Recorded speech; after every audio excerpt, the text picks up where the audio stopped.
Hello everyone. आज जो मैं आपके सामने आया हूं, इस वीडियो का मेन मकसद है कि आपसे कुछ बातें की जाएं। बातें इट मीन्स ऐसे नहीं कि फालतू की बातें करनी है, बातें हैं आपके काम की।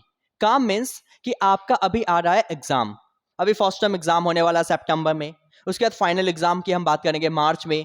ठीक उस फाइनल एग्जाम से पहले बात होगी आपके प्री बोर्ड्स की, जो कि है नवंबर दिसंबर में। बट ऐसा नहीं कि हम डायरेक्ट जाकर बैठ जाएंगे फाइनल एग्जाम में या फिर आप बैठेंगे अपने प्री बोर्ड्स में। उससे पहले एक छोटी छोटी तैयारी भी आपके लिए बहुत मायने रखती है, और उस तैयारी को देखते हुए आपके स्कूल्स ने, सीबीएसई बोर्ड ने अरेंज कर रखा है पीटी, यानी कि पीरियोडिक टेस्ट। तो हम बात करने जा रहे हैं कि अपने इन टेस्ट को, ये पीरियोडिक जो टेस्ट है या फिर जो स्कूल्स में एग्जाम होंगे आगे, उन एग्जाम्स को कैसे अटेम्प्ट किया जाए, कैसे उस पेपर को किया जाए। राइट। अगर मैं उस पेपर की बात करूं कि करना कैसे है, तो सबसे पहली चीज, यार बच्चे कहते हैं सर टाइम मैनेज नहीं हुआ हमसे, पेपर छूट गया। यार पेपर कैसे छूट जाएगा? 3 घंटे अगर उसने दिए हैं तो उस 3 घंटे का पूरा पेपर होता भी नहीं है, वो मैक्स टू मैक्स 2.5 घंटे का पेपर होता है। लास्ट वो आधे घंटे जो बचते हैं उसमें हमें करना होता है रिवीजन, बट उसके बाद भी आपका पेपर छूट जाता है। पीटी है जो पीरियोडिक टेस्ट, इट मीन्स वो होता है बेटा 1.5 घंटे का। उस 1.5 घंटे में आपके मुश्किल से 15 क्वेश्चन नहीं होते, आपके वो भी छूट जाते हैं। तो यार इन सबको कैसे किया जाए, किस तरीके से पेपर करें कि आपका पेपर ना छूटे और आप हाई स्कोर कर पाए। राइट। तो जरा हम उसकी बात करते हैं। सबसे पहली चीज अगर हम बात करें आपसे, तो बच्चों एक चीज बताओ, साइंस के पेपर की बात करते हैं। सबसे मेन जो दिक्कत आती है ना बच्चों को, साइंस के पेपर में आती है। यार साइंस का जो पेपर है ना, वो हमेशा से थोड़ा सा टफ लगता है बच्चों को। कई बच्चों को मैथ्स लगता है, बट अगर कायदे से देखा जाए तो 10th क्लास में science as compare to maths as compare to English थोड़ा सा बच्चों के लिए लेवल रहता है। राइट। मतलब अब साइंस के पेपर में दिक्कत क्या आती है? अगर मैं ढंग से बात करूं तो साइंस का पेपर बेसिकली होता बहुत इजी है, बट आप खुद उसे हार्ड बनाते हो।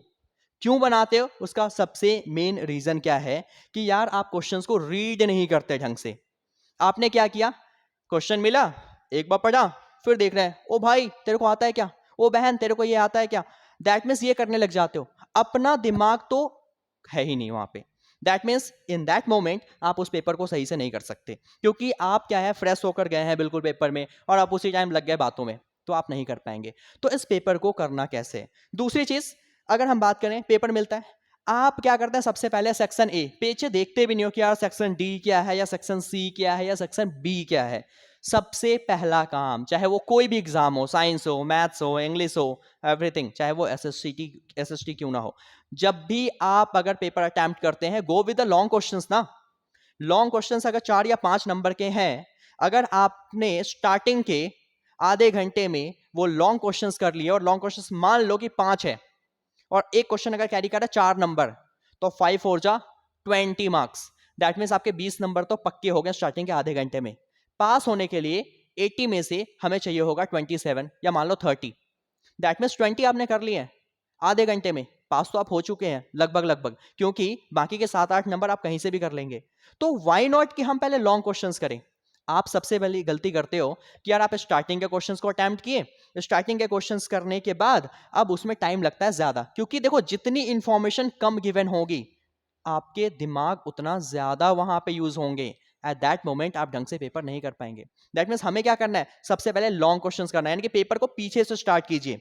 स्टार्टअप की बात तो तब आएगी जब हम क्वेश्चंस को रीड करेंगे। तो यार क्वेश्चंस को रीड करना होता है, खासकर मैंने बोला साइंस की पेपर की बात करता हूं। यार साइंस का पेपर के जो लैंग्वेज है ना, वो लैंग्वेज थोड़ा सा डिफरेंट होता है। डिफरेंट इन द सेंस कि वो होती है बिल्कुल स्टैंडर्ड लैंग्वेज। आप पढ़ते हैं उसको देसी लैंग्वेज में। देसी दैट मीन्स व्हाट्सएप पे मैसेज आता है, वो फॉन्ट होता है KYA, क्या KR कर रहे हो, एंड आप अगर उसको इंग्लिश की तरह रीड करना चाहोगे तो ऑब्वियसली बात है डिफिकल्ट बनेगा। तो साइंस का लैंग्वेज थोड़ा सा स्टैंडर्ड होता है, डिफिकल्ट होता है, बट आप क्या करते हैं, आप उसको आम भाषा में रीड करने की कोशिश करते हैं, एक फॉर्मल लैंग्वेज में लगातार तेजी में। तो बेटा ऐसे पेपर तो कभी आपको समझ आएगा ही नहीं साइंस का, हमेशा वो टफ ही लगेगा। राइट। तो करें क्या, जैसे कि फॉर एग्जाम्पल बात करते हैं डेली लाइफ की। आपकी एक नॉर्मल रिलेशन स्टार्ट होता है किसी के साथ।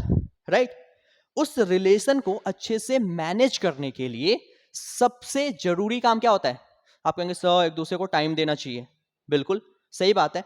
टाइम अगर हम देंगे एक दूसरे को, तब आप एक दूसरे को जान पाओगे। स्टार्टिंग में होता क्या है, जितना ज्यादा आप टाइम एक दूसरे को देंगे आपका रिलेशन उतना बढ़िया बिल्डअप होगा, आप दोनों की अंडरस्टैंडिंग उतनी बेटर होंगी, राइट, एक दूसरे को अच्छे से समझ पाओगे, तो कुछ प्रॉब्लम्स आएगी तो आप मिलकर सॉर्ट आउट कर लोगे, राइट, फैक्ट है ऐसा, बिल्कुल। तो बेटा साइंस का paper just like your girlfriend या बॉयफ्रेंड, राइट, एंड आप उसको जितने आराम से टाइम दोगे ना वो उतने अच्छे से आपको समझेगा और आप उतने अच्छे से उसको समझोगे। दैट मीन्स अगर 3 घंटे का पेपर है, मैं आधे घंटे अगर उसको ढंग से टाइम दूंगा ना तो बचे हुए 2.5 घंटे मेरे प्यार में पागल होगा या फिर आप उसके प्यार में पागल होगे और बहुत प्यार से आप क्वेश्चन को कर लोगे। बट आप जल्दी जल्दी के चक्कर में वही होता है कि जल्दबाजी में किसी से भी रिलेशन में आए और कर दिया काम खराब, ना इधर के ना उधर के। तो वही है, जल्दी में अगर आप रहोगे तो हमेशा एक्सीडेंट ही होगा, वो पेपर ढंग से कभी नहीं होगा, आपके मार्क्स आएंगे 80 में से सर 30 मार्क्स आए, सर 40 आए, वो एवरेज ही बन के रह जाओगे और एवरेज को कोई नहीं पूछता। काउंट होती है या से टॉपर की या फिर सबसे नीचे को देखा जाता है अलग नजरिए से। आज की जो अगर हम बात करें हमारी गवर्नमेंट है उसी में क्या है, आप देखो ना, जो अगर स्टैंडर्ड लोग हैं तो स्टैंडर्ड अपने मेंटेन कर रखे हैं, राइट, जो नीचे वो नीचे है, मिडिल क्लास अभी भी मिडिल क्लास ही है, उसके लिए कुछ नहीं। अगर कुछ आ रही हैं सुविधाएं ना तो वो क्या होती है कि जो हमारे निचली वर्ग है उसको थोड़ा सा और ऊपर उठाया जाए, या फिर जो ऊपर है वो तो हमेशा ऊपर रहेंगे ही, मिडिल क्लास के लिए कुछ नहीं आता। तो अगर आप एवरेज हैं तो एवरेज ही रह जाओगे, कभी लाइफ में सक्सेसफुल नहीं हो सकते। दैट मीन्स अगर आपको पेपर अच्छे से करना है एट दैट मोमेंट आपको उसको टाइम देना पड़ेगा, जितने अच्छे से आप टाइम दोगे उतने अच्छे से वो आपको समझेगा और आप उसको समझोगे। एक क्वेश्चन को कम से कम 3-3 बार रीड कीजिए, जब रीड करेंगे तो आपके न्यूरॉन्स एक्टिव होंगे, जब वो न्यूरॉन्स एक्टिव होंगे तब आपके सेंट्रल नर्वस सिस्टम में जाएगा, तब वो हिट करेगा उस बात को और फिर जाकर आपके दिमाग में उसके आंसर्स आएंगे और आप उसको कर पाएंगे। आपने पढ़ा है यार, खुद पे बिलीफ रखो, आपने पढ़ रखा है पेपर, सब कुछ पढ़ा हुआ है आपने, आपको सब आता है। सेल्फ बिलीफ बहुत ज्यादा जरूरी है। अगर आपने पढ़ा है तो कहीं ना कहीं दिमाग के किसी कोने में बैठा है, जब आप क्वेश्चन को 3-4 बार रीड करोगे ना तो फिर फट से वो चीजें याद आएंगी, राइट। तो इसी तरीके से जैसे कि हम क्या होता है किसी के बारे में सोच रहे होते हैं बैठ के, अब कई बार खाली बैठे ना कई सारे दिमाग में आइडिया, यार उसने ऐसा किया था मेरे साथ, वो किया था, ये आती है ना बातें याद, उसी तरीके से आपने पढ़ा हुआ है तो सारी चीजें दिमाग में हिट करेंगी, राइट। तो अपने उस चीज पे फोकस करो, जैसे आप टाइम दोगे पेपर में तो आपका पेपर अच्छे से होगा, राइट। उसके बाद आपकी क्या होंगी कि पेपर नहीं छूटेगा अगर आप पीछे से करते हैं। इन केस लास्ट में चलो छूट भी गया, अगर छूट गया तो यार लास्ट में अगर आप पीछे से पेपर कर रहे हो तो स्टार्टिंग के क्वेश्चन छूटेंगे 1 या 2 नंबर का। अगर आपने आगे से पेपर किया है तो भाई क्वेश्चन अगर पीछे से 1 छूट गया तो 5 तो गए। कोई अगर 40 के लाले ही पढ़ रहे हैं जिसको पास ही होना है तो 5 तो पहले हटा दो, खत्म, 35।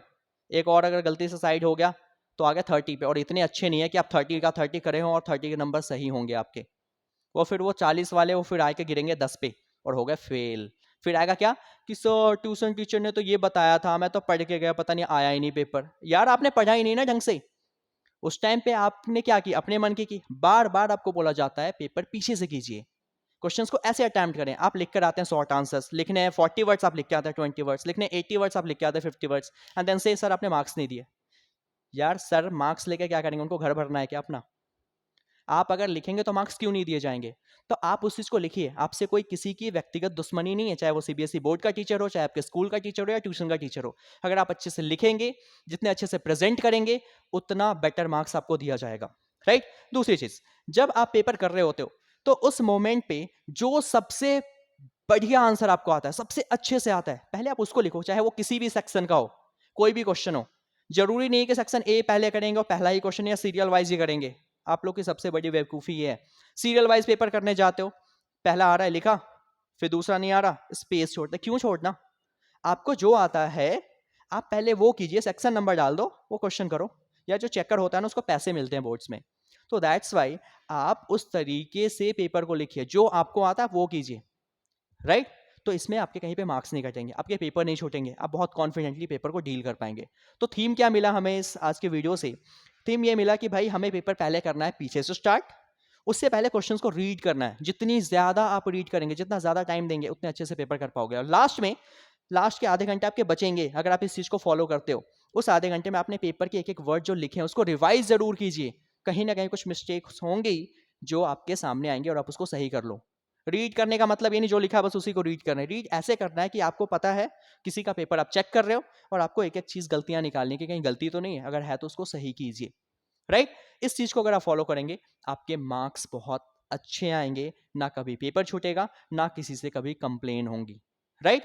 तो बेटा इस चीज़ को फॉलो कीजिए, अपने पेपर में अप्लाई कीजिए अभी से, ताकि आपको अपने फर्स्ट टर्म, आपके प्री बोर्ड्स और आपके फाइनल एग्जाम आते आते ये इसका रिजल्ट आउटपुट देखने को मिले, राइट।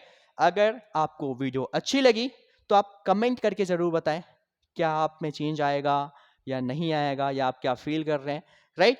एंड हमारे यूट्यूब चैनल को सब्सक्राइब कीजिए अपनी क्लासेस के लिए, अपने हर एक सब्जेक्ट की वीडियोस के लिए। और अगर आपको चाहिए कुछ ऐसी कोई भी बातें, चाहे आपको हमसे बातें करनी है या फिर कुछ भी आपको पूछना है, तो आप हमारे दिए गए नंबर जो कि डिस्क्रिप्शन में गिवन है उस पर कॉन्टैक्ट कर सकते हैं, अपने व्यूज रख सकते हैं या फिर अपने डाउट्स क्लियर कर सकते हैं, right. Subscribe our channel Vivek sir classes. मिलते हैं आपसे अपनी अगली वीडियो में। Thank you so much for watching this.